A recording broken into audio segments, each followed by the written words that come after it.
So our today's class will be held on this title, that is comparing the literature of the British Isles. As you see on the slide, we have learned the characteristics of American comparative literature or American School of Comparative Literature. We have also learned the comparative school of French literature or French comparative school, and also German comparative literary school.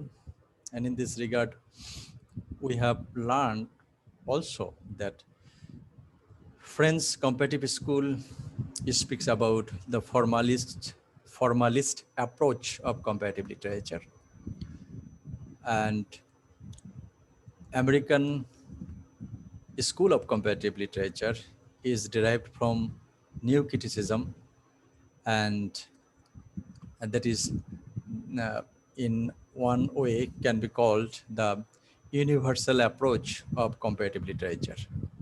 In both terms, we see some characteristics. In case of Russian, French School of Comparative Literature, this speaks about the positivism and the nationalistic approach. But American comparative school, this speaks about the text, and their approach is also derived from new criticism and structuralism. And in this regard, American comparative school doesn't want to regard the history of a text. They want to compare a literature or a text based on the text itself. Now, in our class, we will see what is the status of the comparative school that is in Britain. Actually, the term suggests that this is British Isles, because when we go to UK, we have a scenario that is the collection of 4 countries. And when we speak about Scotland, it is a different state, though included in United Kingdom. Ireland also deals with the same notion that Ireland is a state but included in United Kingdom. So in this regard, Susan Bassnett, she has speak about a story regarding the definition of British comparative literature. And what he said that a few years back, she went to visit Slovak Academy of Sciences in Bratislava, and she was asked by a well-known Slovak comparatist, Dionys Dudisin, to give him the names of colleagues in Britain working on British comparative literature. That was from the curiosity of this Slovak comparatist. He asked the writer that what is the status of Britain work on comparative literature, and who are the person dealing or working or researching in comparative literature. So the writer is the founder of British Comparative Literary Association, and also she is the treasurer. So she felt it necessary to answer the question of the Slovak comparatist. And the British Comparative Literature Association, in the acronym is BCLA, and that was founded in 1975. And it aims to promote the scholarly study of literature without confinement to national and linguistic boundaries and in relation to other disciplines. So that British Comparative Literature Association was established in 1975, and they desire to study the comparative literature except the national and linguistic boundaries. That means comparative literature will be dealing with more than one languages, and will be dealing with more than one nation. And their uh, BCLA's primary interest are in literature, the context of literature and the interaction between literatures they deals with. So the writer, Susan Bassnett, she is the treasurer of this institution, that is the um, British Comparative uh, British Comparative Literature Association. And so she felt it necessary to answer the question of the Slovak comparatist. And duly, she told the name of the comparatist of uh, French, German, English departments, and the few specifically designed comparative literature programs. And he appeared perplexed by this. So when the Slovak comparatist got the answer from the writer, that is, she mentioned the name of some French, German, and English department of comparative literature, then he was astonished to have such kind of information from Susan Bassnett. And he actually repeated his question. That means the Slovak comparatist repeated his question that uh, actually I want to know the name of the British comparative literature, the person who are especially working from Britain or British. And again, the writer also confirmed that actually I have given you the names of the person and my colleagues who have been working on comparative literature. So the writer affirmed the information that she delivered earlier. He pointed out politely that they were all scholars in French, German, or English. So both the Slovak comparatist and the writer, they were in a battle that how to answer the question and what is the actual answer of the question made by Slovak comparatist. And it took several minutes before it dawned on me what he was asking for me.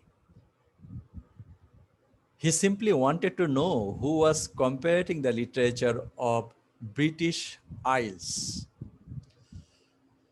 For that seemed to him that his colleagues to be the proper business of British comparatist. And when I said that there were no such programs of research or teaching, that the British Comparative Literature Association had never even considered this question. So again, uh, this statement was disbelieved by the Slovak comparatist. And next, that means following that visit, the writer asked herself that I had found it impossible to answer, and also why there should have no developments along the lines by Slovak colleagues. The next year, I introduced into my master's programs of comparative literary theory seminars on the problematics of British comparative literature, which have since grown into an entire course. And in doing so, it has become possible to use the example of British Isles as a case study of a whole range of problems within comparative literature.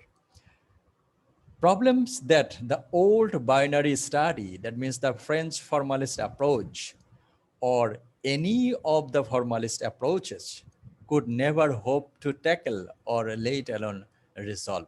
So such kind of complexity uh, British comparative literary school faced at the initial stage of establishing the departments and the other programs, especially the master's programs on comparative literature. And what is the problem? The first problem comes how to define the term, that is the terminological problems. How we will define British comparative literary school or the British, because we have already mentioned that within the UK we see several countries, we see several islands, and all will have the individual entity, identity, linguistics variation, cultural variation, and also the literary variation we see. So uh, in this regard, in order to defining the British comparative literature, first problem the writer faced, that is the terminological problem, how to define the term. And what is the problem? First, there is a great deal of difference between Britain, which is a political entity, and the British Isles. That means the islands we see in European, in the UK.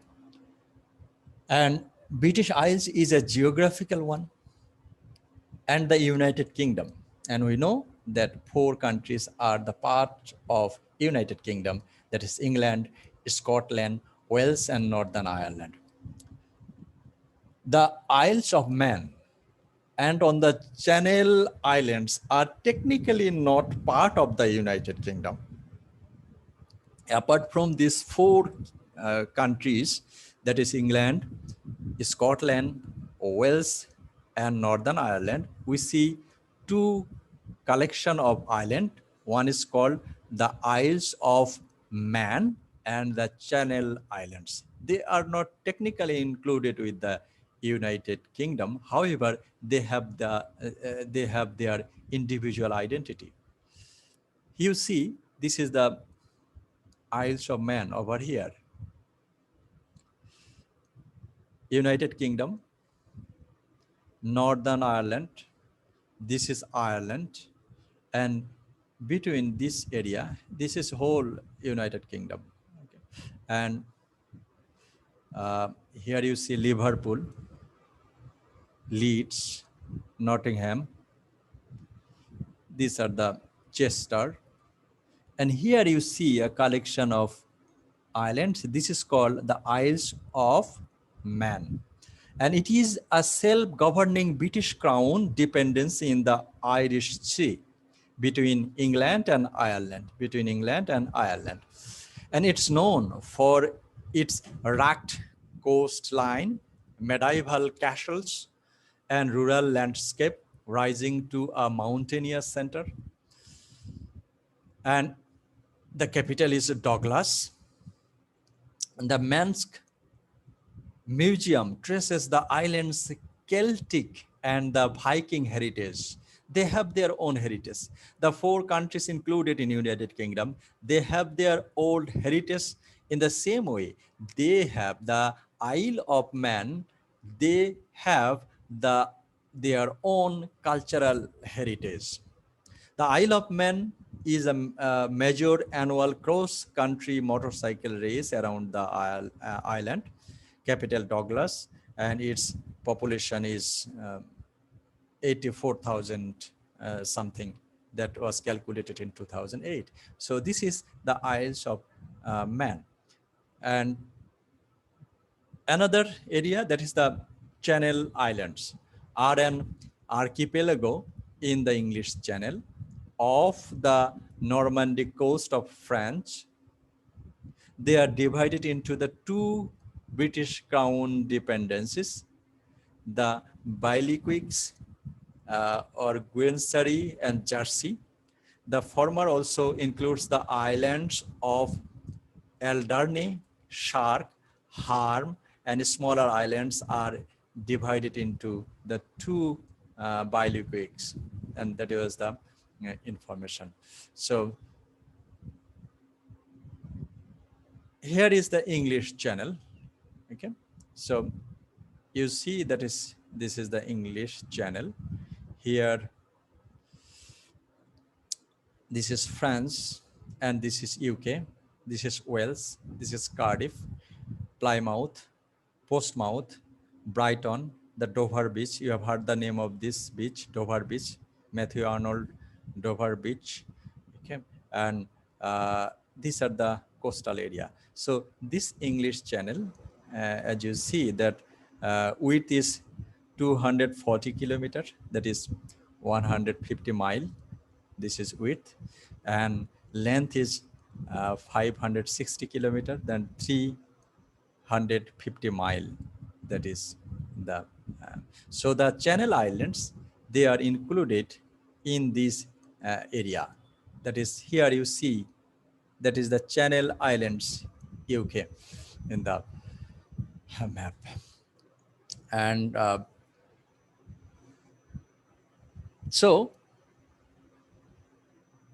in case of UK or the British Islands, we see England, Scotland, Wales, and Northern Ireland, they have their individual identity, as well as the Man of Isles and the Channel Islands. They have their also individual identity, their heritage, and the past.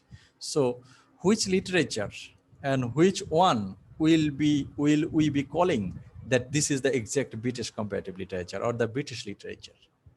So in this regard, the author finds problem in defining the term what is and what will be the definition of British comparative literature.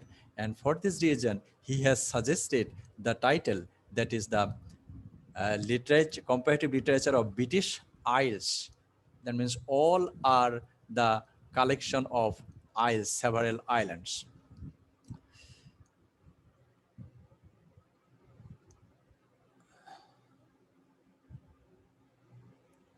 The Republic of Ireland, or Ire, is a separate state, though geographically it can be defined as a part of the British Isles.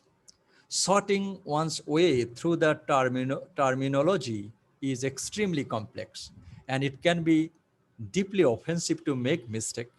So, for example, if we speak of British comparative literature, to include Irish writers would be an act of appropriation, because Irish work would be subsumed under the heading of British. Here, Irish literature will be included in British literature. However, Irish country is an individual state. This has not stopped generation of scholars from doing just that. How many English literature syllables, features, Yeats and James Joyce, W.B. Yeats, they are included in many English literature syllabus all over the UK. Though Westain, we have also talked about Westain, he considers any attempt to distinguish between English and Irish literature as misguided methodological purism. Okay, misguided methodological purism. So Westain, he claimed that we can't make a difference between British literature and Irish literature. They are fixed. But also we have got the information that Ireland has an individual identity, cultural and linguistics identity, and a separate state, though it is included in United Kingdom. So Westain expressed that view. Sima Seni, he also comes up with a different view. That means Westain, উনি বললেন যে কোনোভাবেই British এবং আয়ারল্যান্ডের লিটারেচারকে আলাদাভাবে দেখার অবকাশ নেই, এবং সেটা যদি দেখতেই হয় তাহলে এটা সিম্পলি একটা মেথোডোলজিক্যাল অ্যাপ্রোচ হিসেবে দেখতে হবে, এবং সেটাকে উনি একদম কোট আনকোট টাইটেলও করলেন, that means the misguided methodological puritanism. Sima Seni did have the different idea of Westing. He said that in his famous poem Open Letter, that was published in 1983, written in protest against his inclusion in the 1982 Penguin Book of Contemporary British Poetry, edited by Black Morrison and Andrew Morrison. So Black Morrison and Andrew Morrison edited this book, and that was published in 1982. And a poem of Sima Seni was included in that Penguin Book of Contemporary British Poetry. And Sima Seni revolted that unequivocally. He said, "I hate to bite hands that led me to the limelight in the Penguin books. I regret the awkwardness, but British know the name's not right." Okay, so what is the name of this Penguin Book of Contemporary British Poetry? Actually, Sima Seni claimed the title, that is the British poetry. So when Sima Seni's poem is included in British poetry, this notion was revolted by Sima Seni. He said that in any way I can support that my poem will be included as a British poem.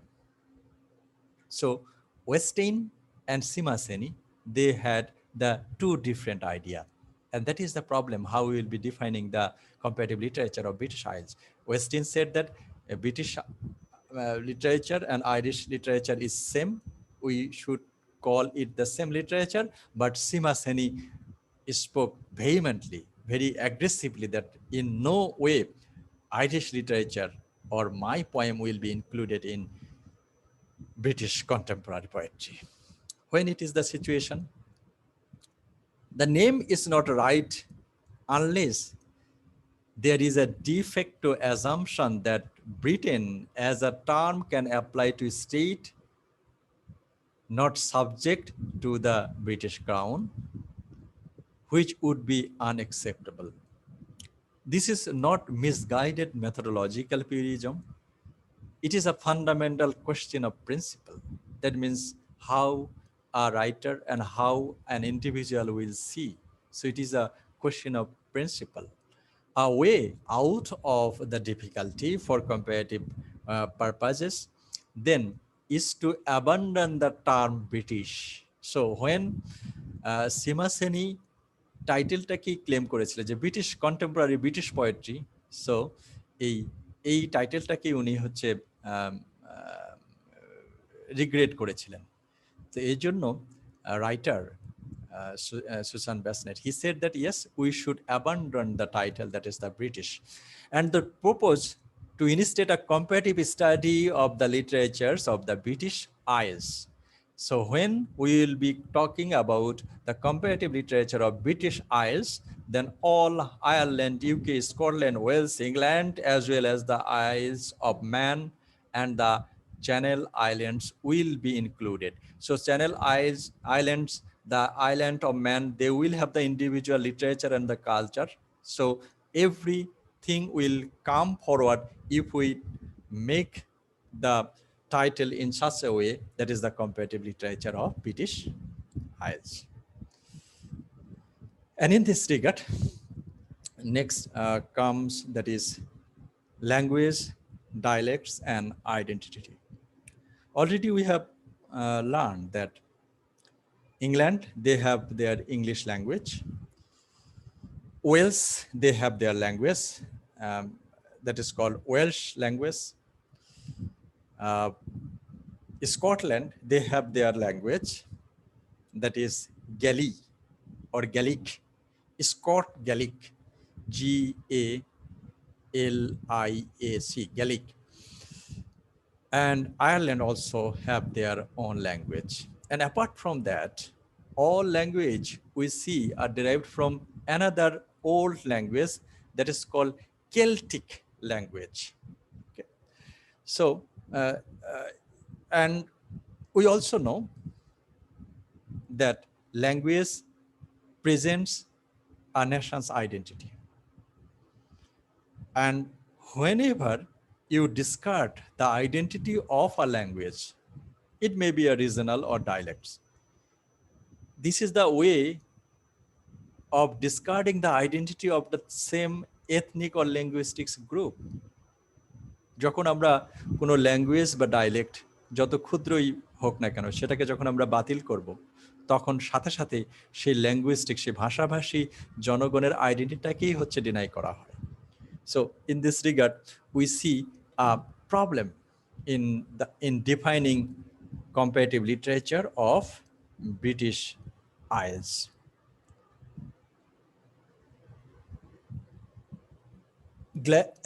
Glenville Price, he has written and published a book that is The Language of Britain, specifically exclude the Irish to the Republic of Ireland. And for he recognizes the implication of the term Britain. In his book, The Language of Britain, he has discussed all the languages, but he excludes the Irish. His study is an historical one, but we can borrow his categories and adapt them to the 20th century, in which case the linguistic map of British Isles would consist principally to the Celtic languages. Celtic languages is the native or the ancient or the old form of languages that are used in Scotland, Ireland, and Wales as well. So the Celtic languages are the collection of East Irish of Northern Ireland, Scots Gaelic, Welsh as the living language, with a body of the text of Manx and Cornish. So the Celtic language is the old form of all these languages, Scotland, Ireland, and Wales language. And the Germanic languages, English, Scot, and Norse. And the Channel, with the Channel Island French, and the growing number of languages in daily use within the immigrant communities. So all are the variation of several linguistics or dialects in languages and dialects in the UK or the British Isles.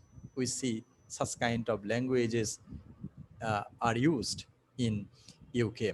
The problem for a comparatist is that knowledge of the Celtic and Germanic languages is unevenly distributed. English dominates, and the marginalization of the Celtic language. Whenever, if we think that when one language dominates in a country, the other language will be suppressed and subsided. In case of the Britain, whenever English dominates, English language became the more dominant language all over the UK, then such kind of Celtic language will be suppressed and marginalized. Schools, Celtic language has meant that they tend to be learned in situ only. In case of Celtic language, it should be taught and learned in original form. In situ mean in original form. So the Celtic language, if the Celtic language changes and gets a standard form, that will not be the Celtic language.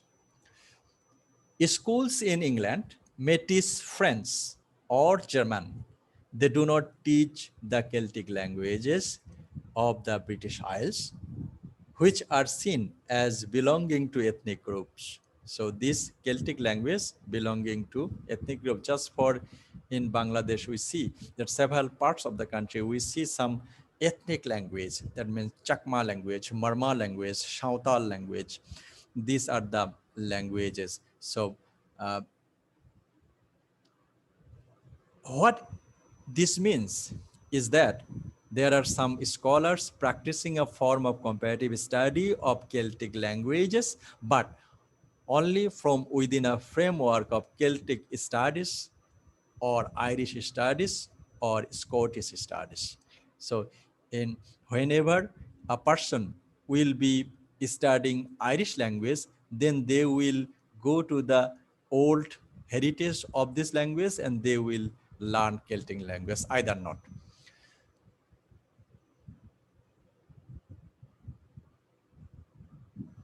The Celtic language are a group of related languages descended from Proto-Celtic, that means common Celtic, a group of language. They form a branch of Indo-European language family. Welsh is an official language in Wales. Irish is an official language of Ireland and of the European Union. So, so Celtic language is a group of several old languages. So the Scottish question is made more complex by the rise in the 20th century of the Scots or Lalans, a Germanic languages and a variant of English.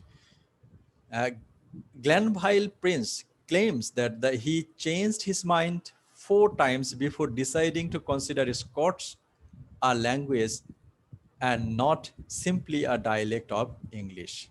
So Glanville, he said that actually Scottish language, it is a dialect, not an individual language. He notes, as others have done, if the distinction between language and dialect were more on linguistic criteria alone, then Danish, Swedish, Norwegian would scarcely be classified as a separate language.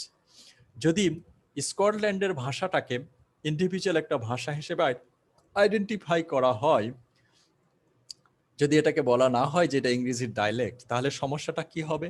সমস্যা হবে যে Danish, Swedish এবং Norwegian এই ভাষাগুলোও কোনো একটা ভাষার অংশ।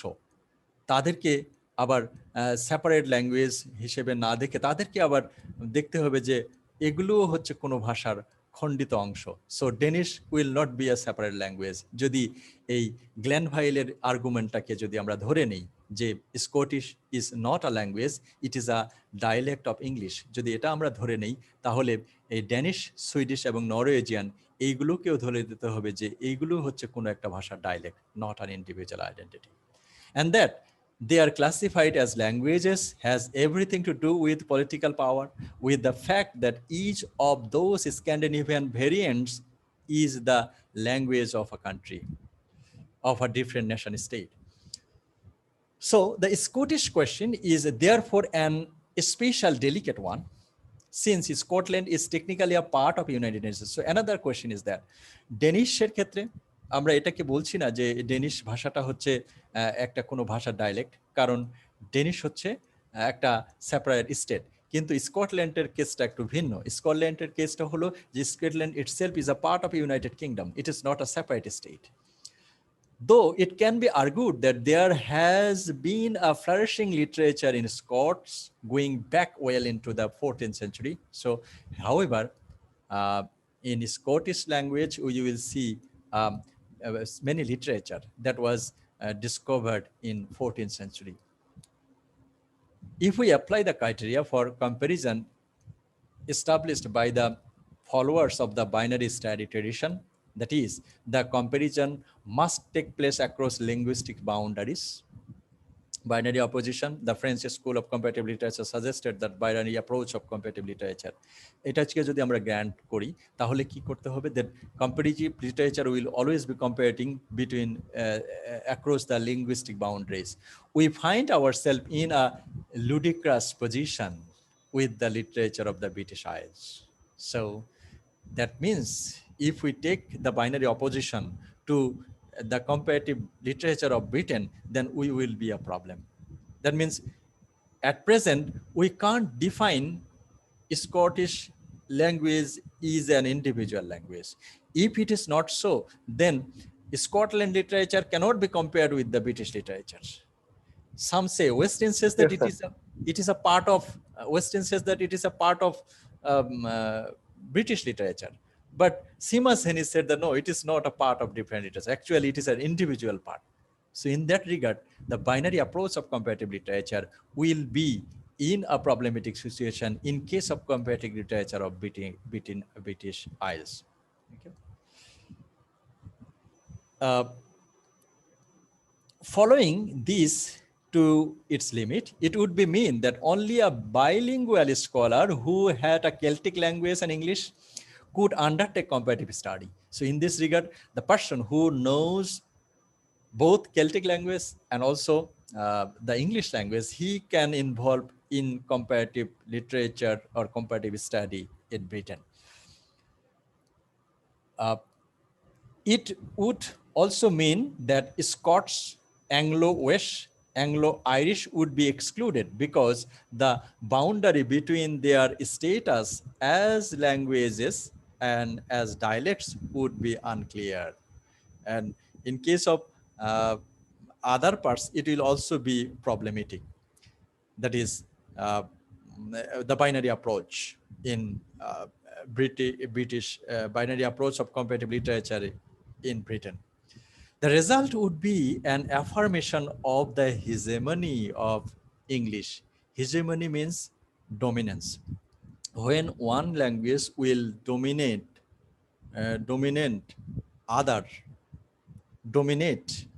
languages, so other languages will be suppressed.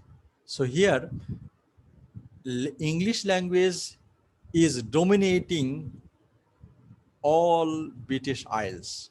And for this reason, Irish linguistics identity, Scottish linguistic identity have been suppressed. And as well as the all Celtic linguistics identity is suppressed for the cause of English linguistics hegemony. With further marginalization of the literary production of Wales, Scotland, and Northern Ireland. The problem of dialect also applies to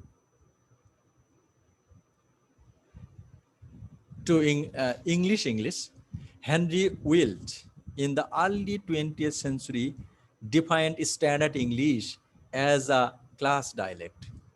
Okay, most probably we have discussed it earlier. Class dialect, that means in a country, several kinds of dialects will be used. It is not same that in a country will be the geographical location. Actually, country is based on the political location, not ethnic, not the linguistics boundary. It means that within a country, there might be many language or dialects, and also a language, a linguistics community, linguistic group might be common across the country. Just like Bangla. Bangla is the language used in Bangladesh and also in India, part of India. Okay, so one language might be common in 2 or more than 2 countries.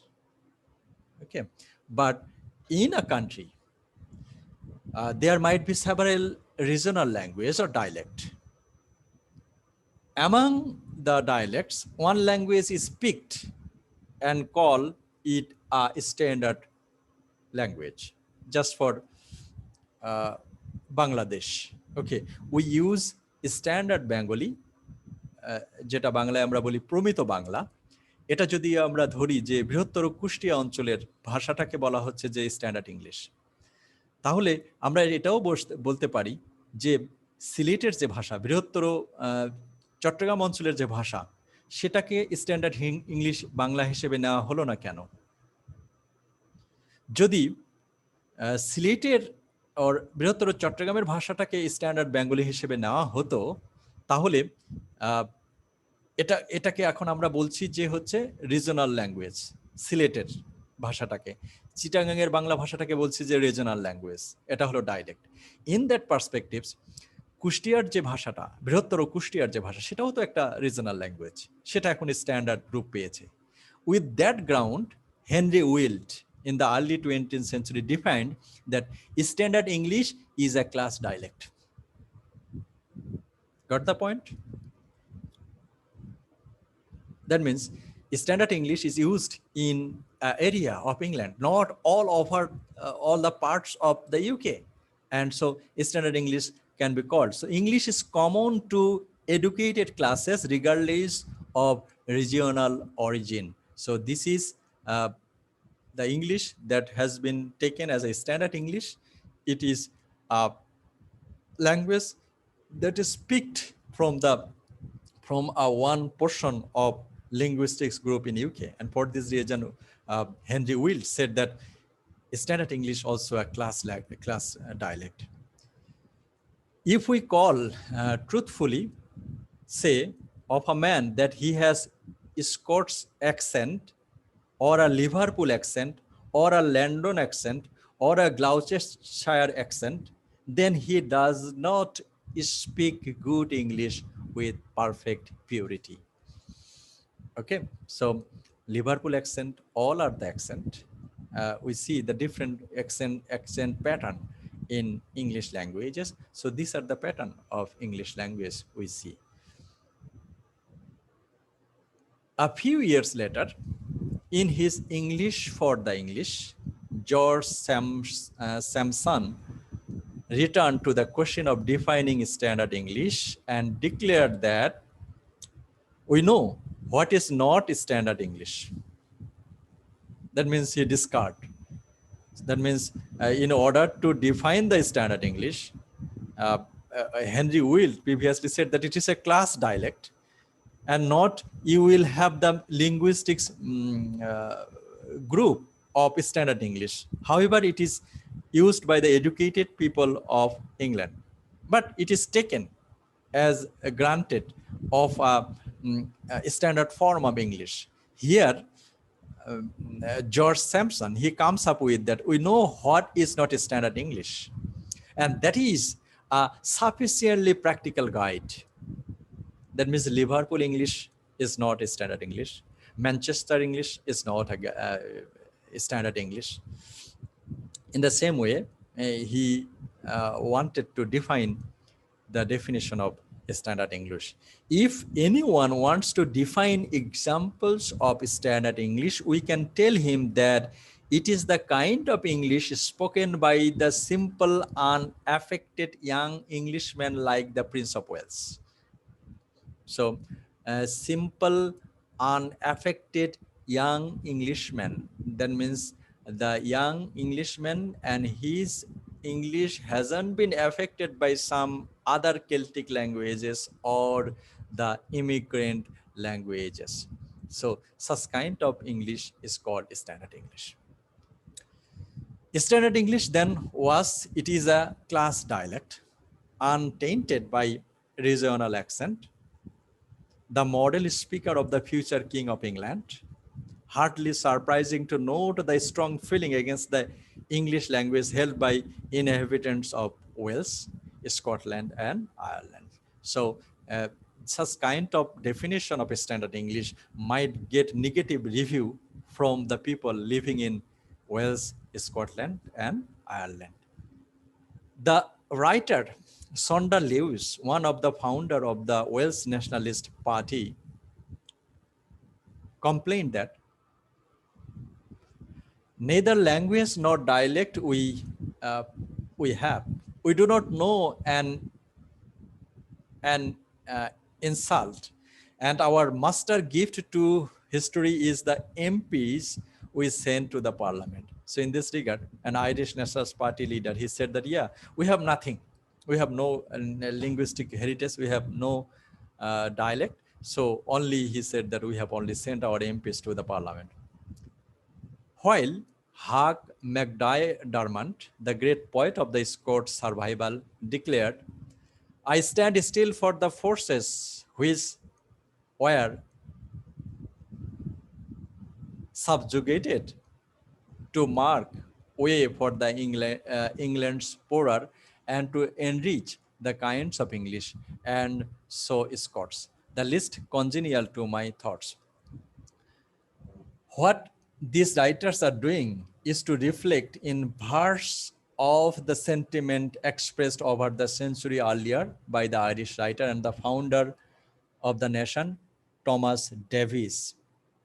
In an essay on language and national identity, when he wrote, how unnatural, how corrupting it's for us, three-fourths of whom are of Celtic blood, to speak a medley of Teutonic dialects.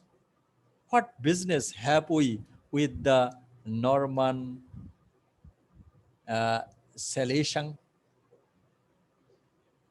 He wanted to mean that three-fourths of UK's people use Celtic language. And the standard English has a Norman origin. And in this regard, he is vehemently said that yes, it is very much corrupting, it is very much unnatural to accept Norman accent English as a standard English and discard the three-fourth majority's language that is the Celtic origin. Davies, like so many subsequent Irish, Welsh, and Scottish writers, was all too aware of the intrinsic links between language and national consciousness and identity. Actually, here we found that again and again we are telling that there is a link between linguistic language and national consciousness and identity. So if the Celtic language is denied, their linguistics identity will be denied. And that is the concern of these Irish, Welsh, and Scottish writers. The suppression of Celtic language is penalization of Celtic speakers. The process of anglicizing place names and baptismal names that went on for centuries left a legacy of bitterness as strong as that felt today by ethnic groups along the Baltic and the Central Asia, obliged to use Russian in accordance with the policy of the former Soviet Union. So such kind of notion we see in the former Soviet countries. That means they don't want to use the Russian language, they want to use their own Baltic language. It is also for the cause of the linguistics identity and that is very much linked to the national identity. It also politicized writers, and John Williams, though he uses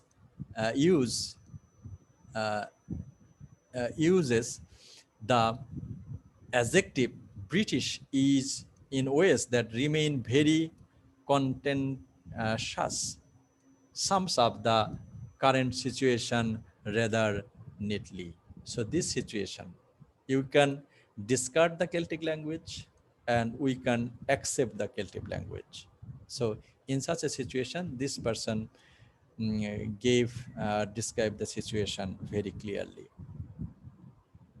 It has fallen to the lot of Scottish, Irish, and Welsh poets to provide the most insistent note of political awareness within the mainstream of British poetry. England is viewed tangentially by the rest of Britain,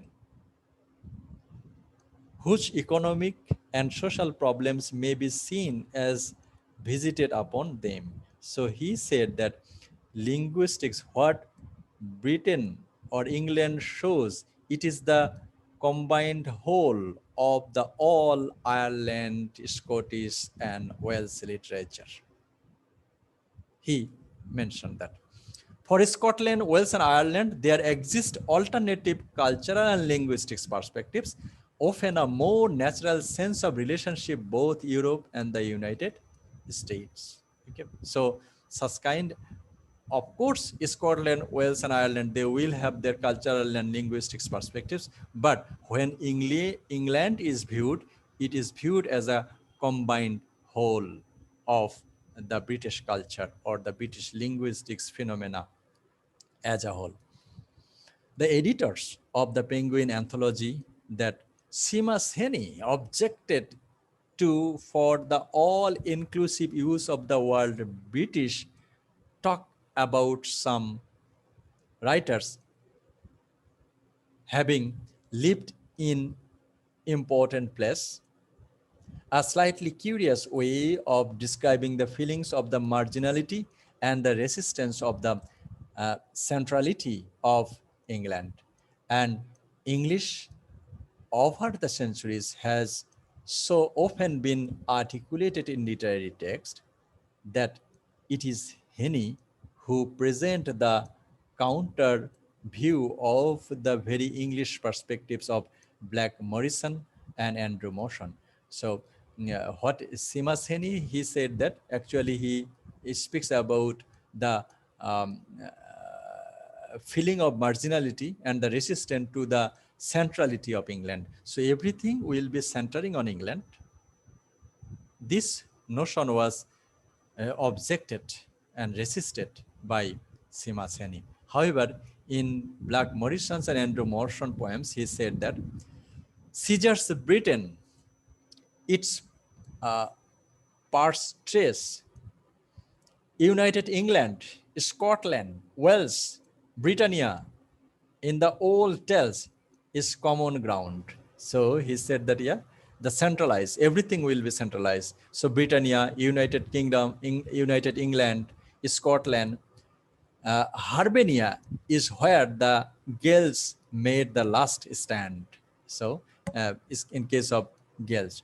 And long ago, I stood upon end of simple history lesson as empire rings into curtain down and the British word and stick deep in native and colon like Arthur Woods. So Heaney's open letter draws our attention to the importance of the history of understanding the present. So here Heaney's objection against the concept of comparative literature also gives us an idea at present to define the status of comparative literature in British Isles. This is one of the most significant difference between the writers from across the British Isles. Of course, there is a difference, a massive difference among the writers of British Isles. That means the writers of England, Wales, Scotland, Ireland, also the Isles of Man, and also the Isles of Channels Island. This is the situation. Of course, their literature is different. The Northern Irish poet John Hewitt's poem, An Irishman in Coventry, refers to 800 years disaster.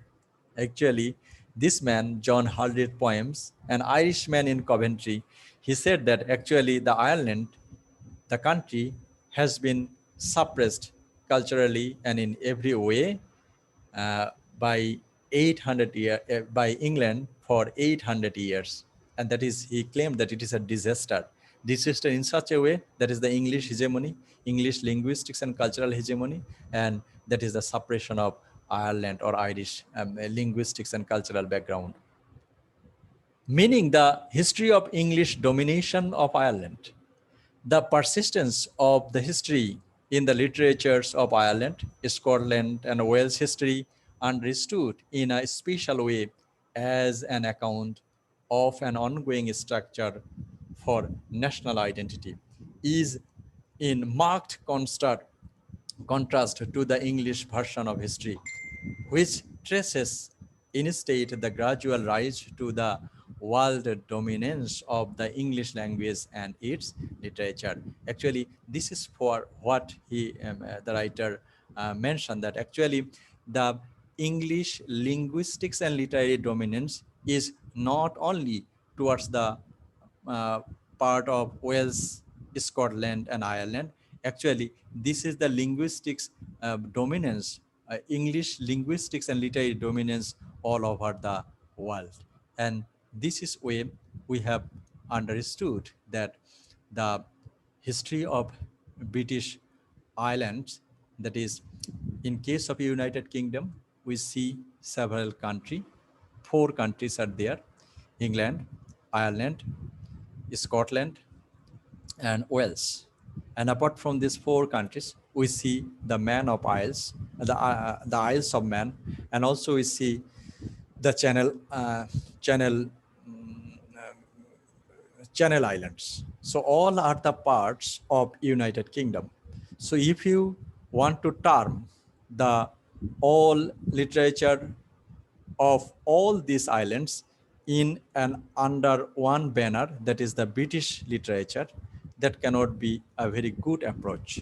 So the Irish, Scottish writers, they wanted to convey the meaning or attitude that we have our own individual identity, and we have our own literature, we have our own culture, and approximately if English language and English literature dominates all the other linguistics variation, then that will be the domination of their own national identity.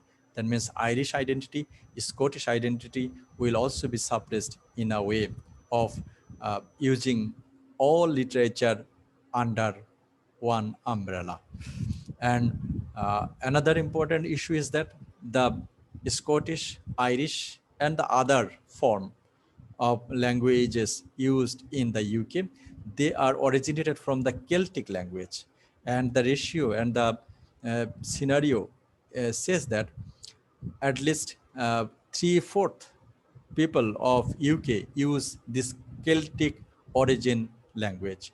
And for this reason, the standard English is originated from Norman origin.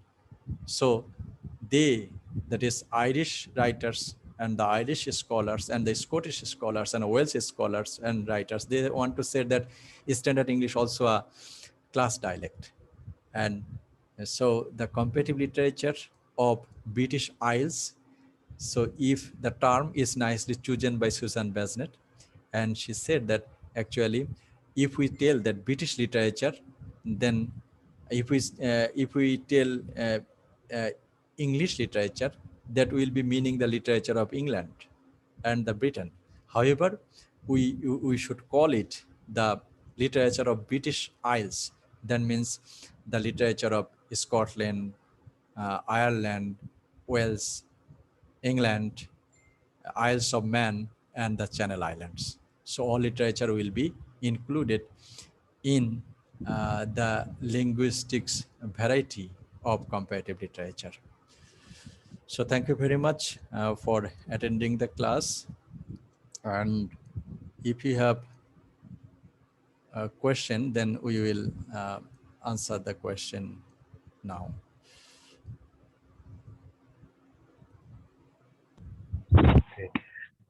Sir এই যে standard ইংলিশকে যে sir মানে এটাকে dialect বলা হয়েছে, sir dialect বলার কারণ কি শুধু যে ওই আয়ারল্যান্ড, স্কটল্যান্ড বা ওয়েলসের যে কলোকুয়াল ইংলিশ থেকে আসার